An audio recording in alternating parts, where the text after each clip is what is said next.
Last 30 years, Hong Kong has been kind of a window for China to import a lot of know-how and training and also finance and capital for the development of China for the last 30 years.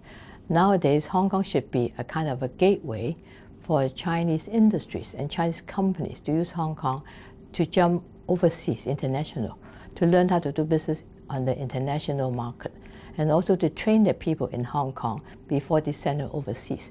I think Hong Kong is a very useful place to train, I would say, leaders from the Chinese companies, whether they're state-owned or privately owned.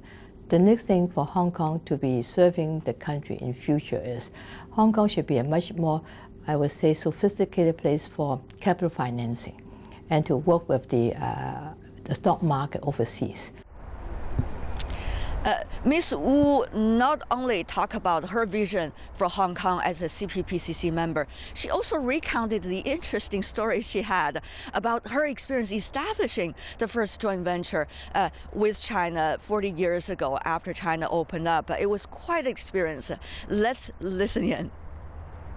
We had the chance to meet the late Mr. Xi Zhongxun in a cocktail reception in Hong Kong in 1979. So he came back from a trip from USA, and then he was having a reception hosted by the New China News Agency in the Maxim's restaurant. In Hong Kong? In Hong Kong. That restaurant was run by your father? Yes, it was in Causeway Bay. And then my father and myself, we were very fortunate to be invited. So Mr. Xi shook my father's hand and said, "Oh, Mr. Wu, I'm in Guangzhou. Why don't you come and do some business in Guangdong and Guangzhou? Look forward to see you there." So my father was very happy and said, "Well, I look forward to do something in future." So that started our fantasy of trying to do something in the mainland.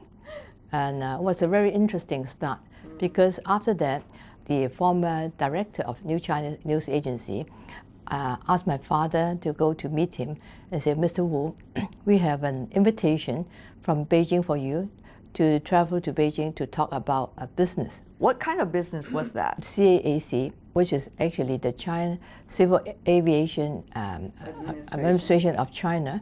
They wanted to have an airline catering to be set up to start the inaugural flight between China and USA. So how did that work? So when we went back, we talked to the technical partner, but they said, "Well, we have to see the contract. If there's no contract, how can we start doing something in Beijing? There's nothing going to be legal." Then we started out the discussion of the Memorandum of Articles of Association with CAC, and then we discussed about all the terms and conditions. And then by September, they said that we have no laws in China for business. So what we did was we translated all the business laws in Hong Kong from English to Cantonese Chinese. We took all the paperwork into Beijing, and they translated the Cantonese Chinese into Mandarin Chinese. And then we signed the whole memorandum and articles of association in one night. Wow. And it's very interesting because it's very trustworthy. I heard, though, through the grapevine that you were the typist. I was. I was actually. We started the negotiation and getting going through all the paperwork from 10 p.m. finished until 6 a.m. in the morning. And then our Chinese partners, they had to go back to report to the bosses. And then I started typing it until about noontime.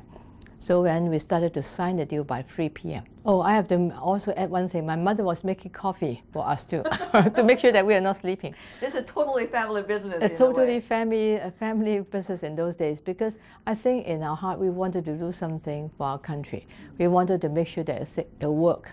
And also with our partnership with the friends, actually we don't know them and we could not communicate properly. But I think within all of us we have one goal. We try to get things done on time.